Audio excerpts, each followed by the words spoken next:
Hello and welcome to Tragic Thespians. Today I am very excited for my two very special guests. I know I say that all the time, but I really mean it. So please welcome Miranda and LJ. Welcome. Hello. Hello, hello. Now, Saturday Girls. It's going to be showing at Belvoir Theatre downstairs, which everyone on this podcast knows that this was my first love, first place I performed. I love it. So I'm a sucker for any show that plays in this little intimate theatre space. It is from August 9th to 27th, and there are various times, so please be aware of that. Now, the play does take place. Sam and Joey are best friends and are both on the Year 10 dance team as a prestigious Sydney private school. But when Joey's ex-boyfriend leaks her nude photos, her world is turned upside down. Now, unfortunately, this is such a relevant, urgent story. What gave you the urgency and the desire to create this play and have it out there for the world and create that conversation? Right, I'll have a go at that one. Yeah, it's something I'm really passionate about, is talking about sort of female experience and specifically ideas of consent and the way that we navigate that. It's something I've spoken about a lot in the two plays that I have written.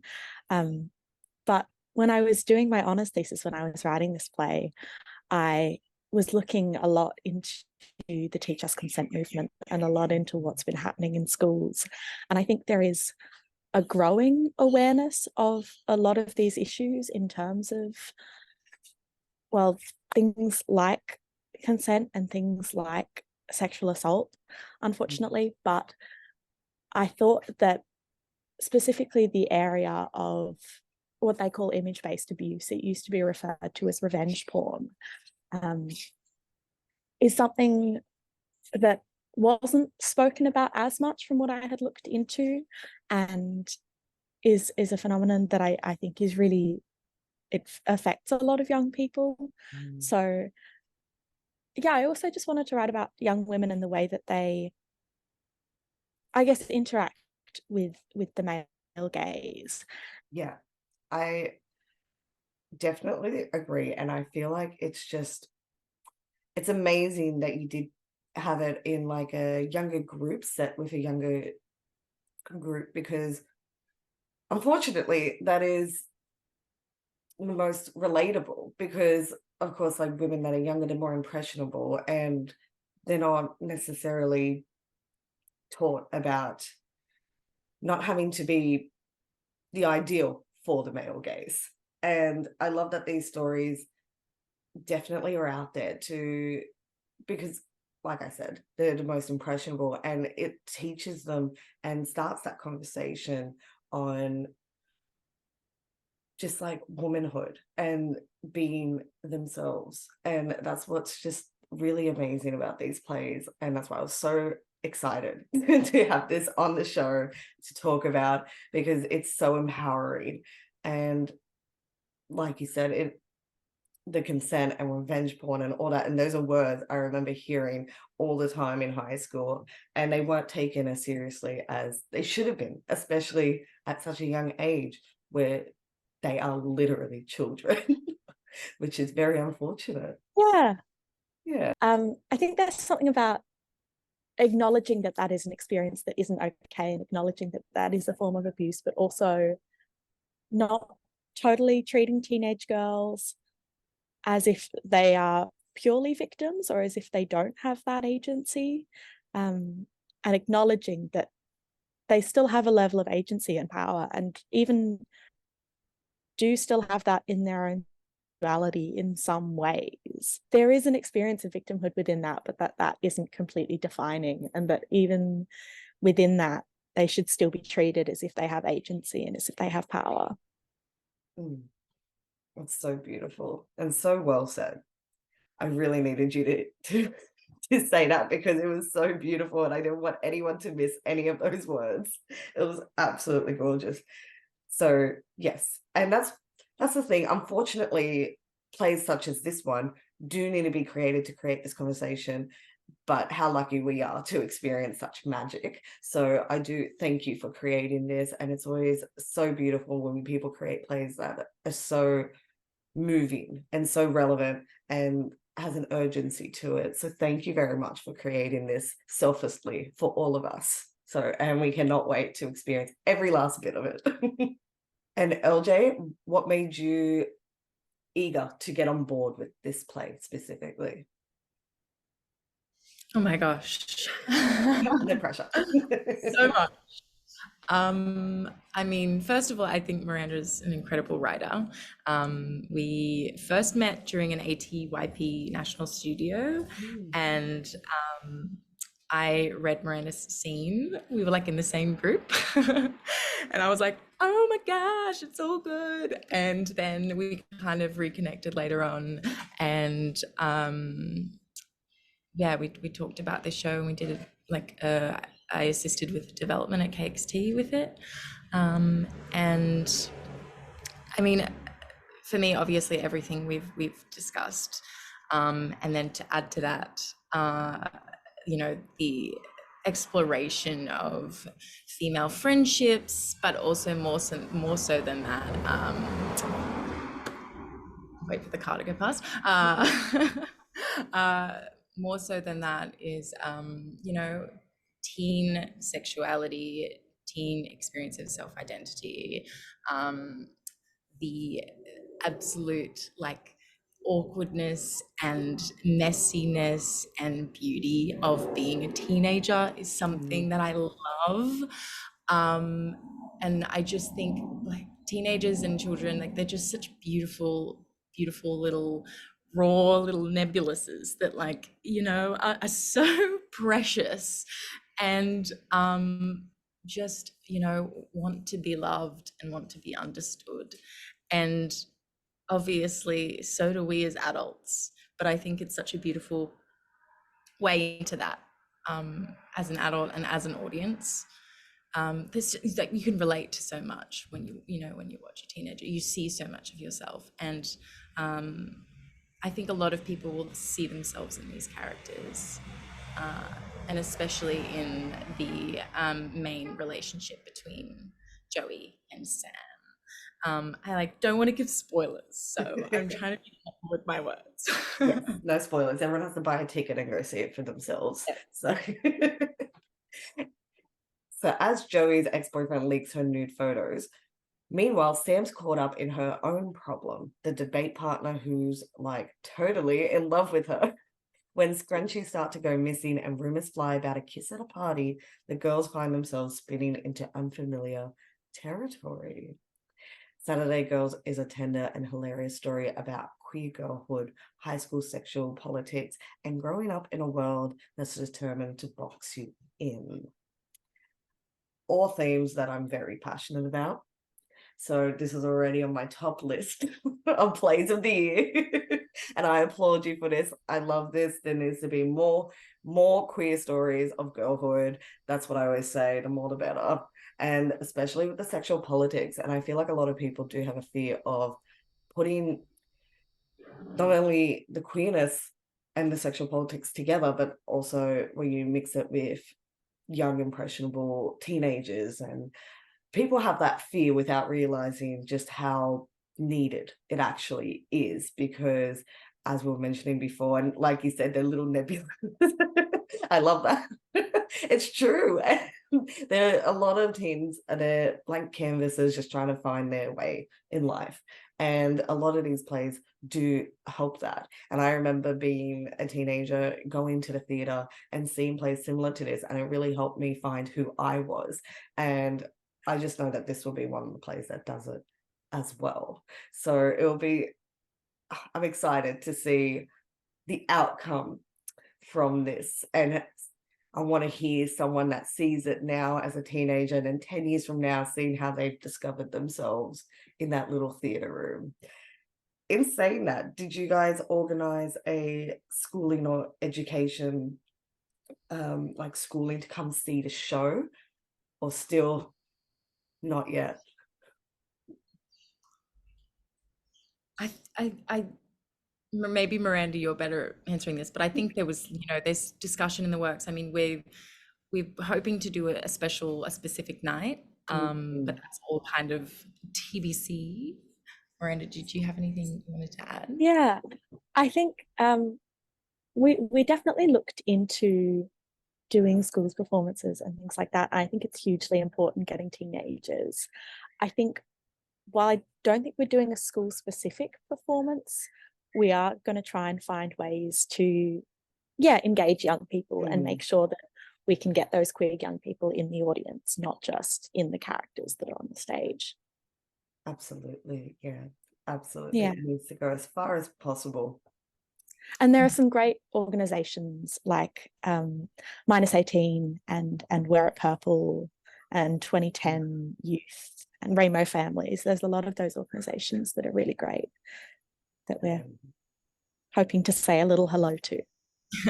Yes. Definitely sounds amazing. Sounds like you've got a lot under your belt. Well done. It's a lot of work. So I'm tired just thinking about all the roles you're playing. So well done. We have a wonderful producer. Sarah's fantastic. Who's heading that. Yes. Well, big shout out to Sarah, because I do production in my day job, and Sarah and I can talk about how busy we are. We can have she's a powerhouse. Amazing. No, good on her. So, and of course, if this is off limits, by all means, let me know. But with a relevant play such as this, how often did you see it in your everyday life, or similar experience happen when you also were at such a young age?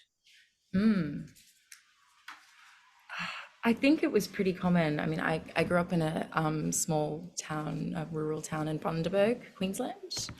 But I think when I think back to, images being unconsensually spread, it was just such a it was a laughed at topic, I think, by most of my peers.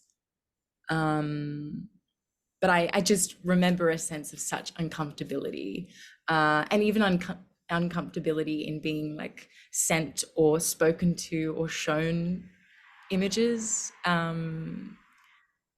But yeah, I don't ever recall much discussion. I mean, I was at high school, over 10 years ago, around 10 years ago.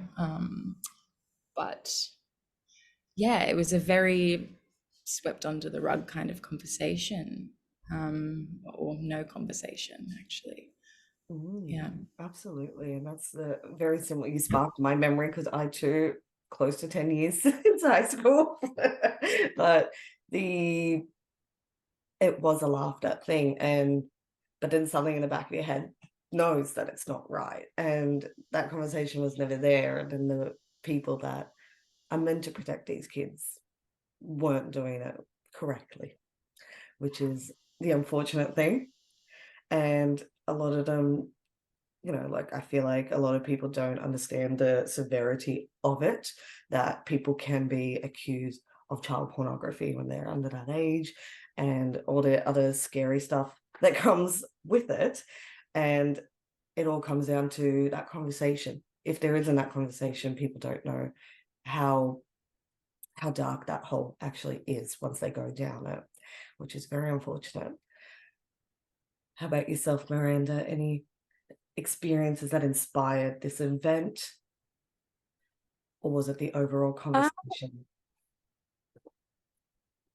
There wasn't anything specific from kind of my own high school that inspired it. It was just an issue that I had been thinking about, and I had been thinking a lot about how you relate to your sexuality as a teenager. And that was an event that I guess I kind of wanted to explore, because I do think it is important. Absolutely. No, you're so right. I agree with LJ in terms of it often is a laughed at thing, and I think it was a thing that wasn't taken as seriously as some other topics.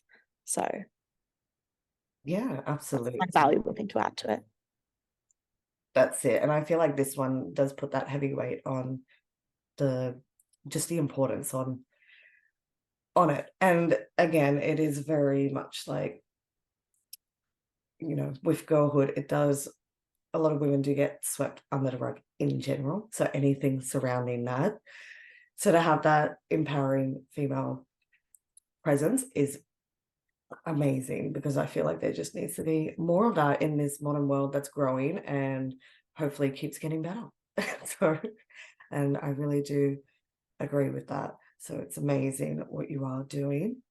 Do you think, depending on the audience, because everyone has their own opinions, with destigmatizing and exploring sexuality, do you think that it could read negative to somebody in a sense? I guess it depends what you mean in terms of destigmatizing sexuality, because there are kind of two big threads that are happening in the play. There is sort of the story of Joey and of that nude image leak, and then there is also the story of this kind of emerging sense of feelings that these two characters don't know how to deal with in this kind of queer coming of age story. And I would hope that there isn't a stigma around either of those, or that audiences don't bring that in. I think this is a play that really is just wanting to kind of celebrate queerness and also just give a voice to a lot of the emotions and the experiences that teenage girls have. And I understand that there are some people who have their own perspectives on that, but I think, yeah, I hope that there wouldn't be. Me too. Absolutely hope so. It's good that you put that out there. Do you think this story would have changed vastly if it was set in a different time, or perhaps even a different sort of schooling system, such as a public school rather than a private school? I mean, absolutely. Absolutely. Depending on, if we set it back when we were at high school, or, it'd be interesting to see what it would be like in another 10 or 15 years. The future too, like that's exciting. There's the hope that, we won't need to make plays with this subject matter then, because things will be really different. Yeah, I'd be very interested to see and understand. I mean, I think the experiences and how these experiences run through these characters emotionally, I imagine they'd still be quite universal, but I would be intrigued about how the school and how those that protect the students, what would be different, because I don't know. Yeah, interesting. How about you, Miranda? Any thoughts on that? Yeah, I think so. I think there is definitely something to it being a different time period, and maybe in the future this would be a different story, and in the past this also would have been a different story in terms of the way that it deals with coming into your own as a queer person. But also I think I chose that setting of a religious private school very specifically in terms of I was interested in how, I guess, being in those spaces and that level of privilege also affects the way that particularly young girls are seen, or sort of what that space creates in terms of attitudes and in terms of, yeah, I guess the way that affects young people growing up. Because I think there are different things to say about different schools, but that was quite a purposeful choice. Absolutely. I'm in the same boat. I was a queer woman in a Catholic school out in Western Sydney. Didn't work out well. But it gave me some great, I like to say it gave me my humor. And it gave me my great personality. So we're going to be thankful for the people we become out of it. And often creatives like you and I. There are definitely kind of issues that are being tackled, but it is also just, it's told through the perspective of being a teenage girl and all of your emotions and everything feeling really big, and being mad that your friend doesn't want to get juice with you, and all of those things being like incredibly important as well. So I think, yeah, it is also meant to be fun. That's actually amazing. Yes, because I still I was having this conversation with my best friend yesterday because she couldn't remember that her and I used to split burgers every lunchtime, and I was so offended. I was like, how can you forget the most magical lunchtimes we had? So absolutely, I can tell that this is just gonna be, I'm gonna be killing myself. So it's gonna be great. So of course, being a comedy and being able to play teenagers is something that not everyone gets to do, and just an out there play. What was the best part of rehearsals that you will take with you forever? Okay. I think one of the most beautiful things that I've found in these rehearsals uh, is because, you know, they're being teenagers, they're being big, they're being bold, that there's such a beautiful vulnerability and trust in this room.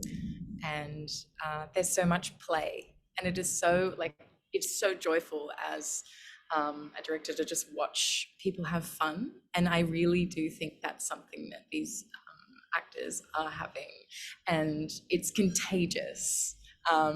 And I think that's one of the most beautiful things, that there's such a trust made and such a team. They really do feel like a team. I mean, they did a little chant and they were like best friends forever. And they did the other day, and I was like, oh my god, that's so sweet. Yeah, there's just such a beautiful vulnerability, and it's so fun to be able to play with such big extremes and big emotions, and express them physically as well. There's some incredible physical humor in the show. Yeah. Amazing. How about you, Miranda? What's a memory that you'll keep forever? Yeah, I mean, like LJ said, there's been so much play in it, which is so nice when something has been just a big document on your laptop for a long time to go, oh, this is something I get to bring into a room and share with people. There was a moment where we did a photo shoot actually at Petersham Station and on the trains, and we didn't tell the actors to do this, and it was a good kind of 2 hour long photo shoot, but they all collectively decided that that whole period of time was going to be just an extended improv as their characters, and they were in school uniforms, and it was weird because it like genuinely felt like all of a sudden we were babysitting a group of teenagers on a train. But it was cool to go to just eavesdrop on their conversation and go, oh, this is the characters, and this has kind of become completely theirs, and this whole world has actually come to life. I thought that was really lovely and just very funny as well. Yeah, absolutely. Oh my goodness. Well, we cannot wait to see it. It's going to be playing at Belvoir Downstairs Theatre August 9th, 27th to the 27th. Tickets are $20 to $25. Brilliant. And it's a 75-minute play. So it sounds like a great night at the theatre. Have a few laughs, have a few serious conversations, have a few drinks in the foyer. It's an amazing place, and you've created that. You've created the magic of your cast and the audience that we're all going to experience. So you should be very proud of yourself, and LJ, with your hard work with directing and everything. Can't wait to see how it translates onto the stage in front of all of us. It's going to be amazing. So Miranda, LJ, thank you so much for coming on. It's been amazing to hear about the magic that you have both created, and we can't wait to see it. Can't Thank wait to you very share much. it with you. So run on home, go get your tickets.